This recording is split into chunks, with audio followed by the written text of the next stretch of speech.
Atenção! Começa agora uma teleaula de matemática do ensino médio. Você vai assistir a teleaula de número 61. Bons estudos!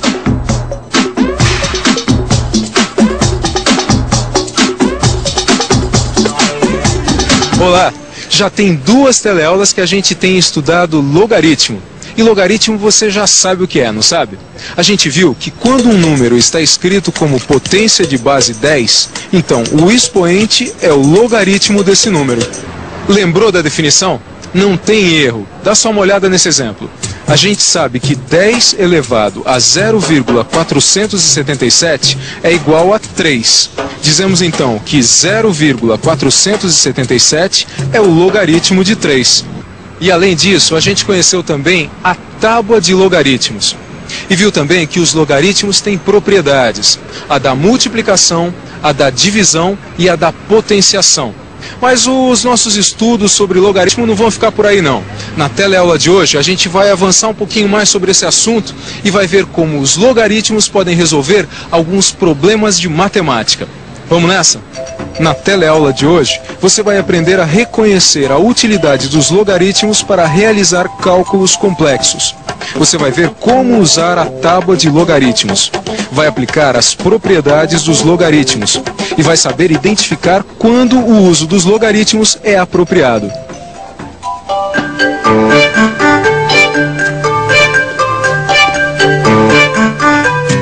Dinha, esse café é pra hoje? Ah, Jesus, saiu de órbita? Ah, sabe o que é? Eu tô aqui pensando, né? A matemática explica tudo, não explica? Quase tudo. Bom, que seja. Será que dá pra calcular qual vai ser a temperatura dessa água daqui a 5 minutos? Ou 10 minutos, ou em qualquer outro momento? Será que a matemática consegue calcular isso? Consegue sim. Vem cá, vou te mostrar. E você? O que você acha? Será que usando a matemática a gente consegue descobrir quanto tempo demora uma água que ferve para esfriar? Será que ela vai se resfriando mais rápido no início e depois vai mais devagar? Ou será que é o contrário? Bom, para começo de conversa a gente vai tentar descobrir a quantos graus a água ferve. Você sabe quantos graus a água ferve? A 100 graus. Muito bem. E você sabe? A 100 graus. A 100 graus. A 100 graus? É isso mesmo. A água ferve a 100 graus Celsius. Mas imagine só a seguinte situação. A água ferveu, eu desligo a panela, espero passar 5 minutos. Qual será a temperatura dessa água que fervia a 100 graus 5 minutos depois? Vamos ver? Por favor, cidadão, qual será a temperatura de uma água que fervia a 100 graus 5 minutos depois? 60 graus? Ah, não saberia não. 50 graus? 50. Pelo visto o pessoal não está sabendo me responder direito.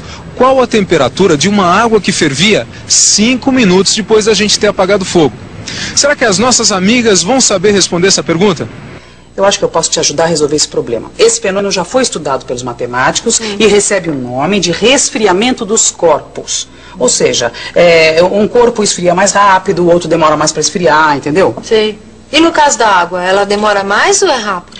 No caso da água, a lei do resfriamento é dada por uma equação. Que equação? Peraí. Aqui. A equação do resfriamento da água, que a gente lê assim.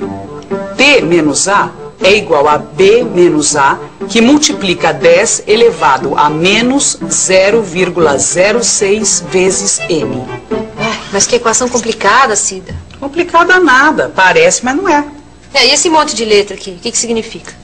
Calma. A letra M é o tempo em minutos do resfriamento. A letra A corresponde à temperatura ambiente. Já a letra B significa a temperatura da água no início do resfriamento. E por fim, a letra T, que é a temperatura final da água.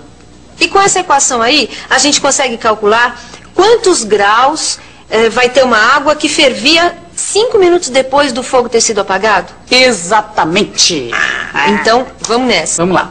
A primeira coisa que nós temos que fazer é encontrar os valores que nós vamos substituir nessa equação. Certo? Vamos lá. O nosso N é 5, Porque a gente quer saber qual a temperatura da água 5 minutos depois. A temperatura ambiente é de 30 graus. E a temperatura da água no início do resfriamento era de 100 graus, já que ela fervia. E a temperatura final da água é o que eu quero descobrir. Vamos então substituir esses valores na equação.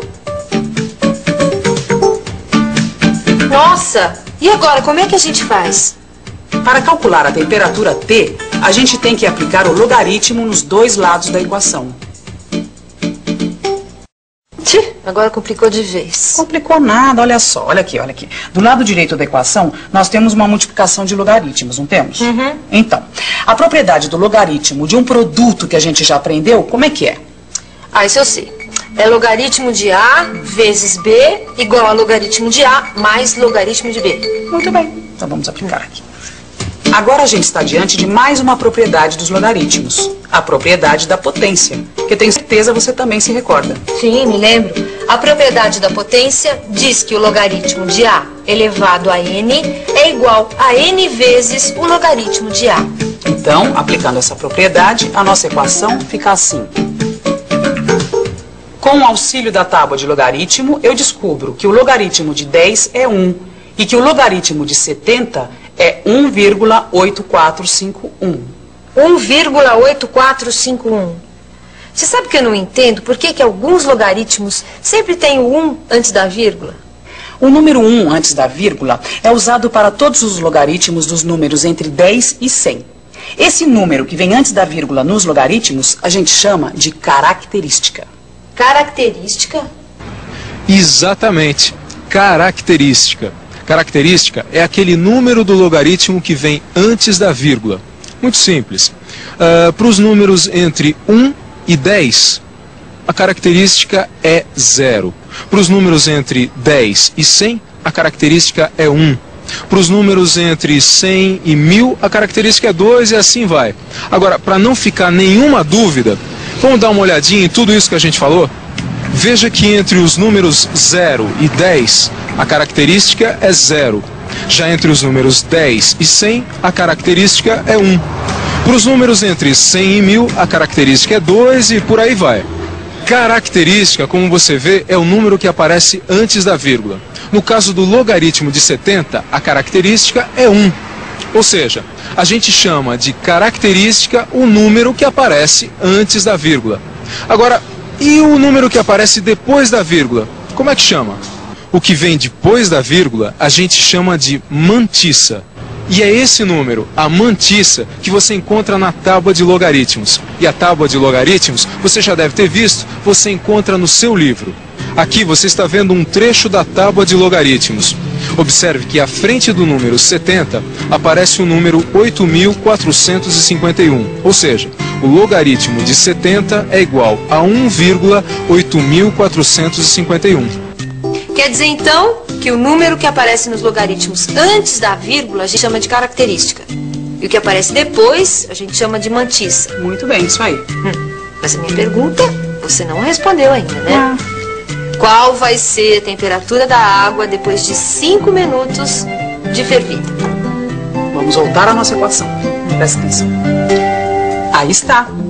A gente já viu na tábua que o logaritmo de 70 é 1,8451. E a gente também já sabe que o logaritmo de 10 é 1. Então, a nossa equação fica assim. E agora, como é que a gente resolve isso? Bom, agora nós temos um problema inverso. Nós temos que descobrir um número cujo logaritmo é 1,5451.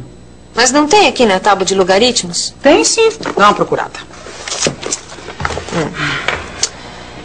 Deixa eu ver. 5... Aqui, a mantissa 5451. Não é esse o número que a gente estava procurando? Não, agora você tem que ver a que número a mantissa 5451 corresponde. Tá aqui, Cida, 351. 351, será que é o número certo? Agora a gente tem que ver a característica do logaritmo. Vamos lá. O logaritmo era 1,5451. Como a sua característica é 1, o número certo está entre 10 e 100. Então, o número é 35,1. Agora ficou fácil, né? É. Portanto, T menos 30 vale 35,1. E fazendo as contas, aí está.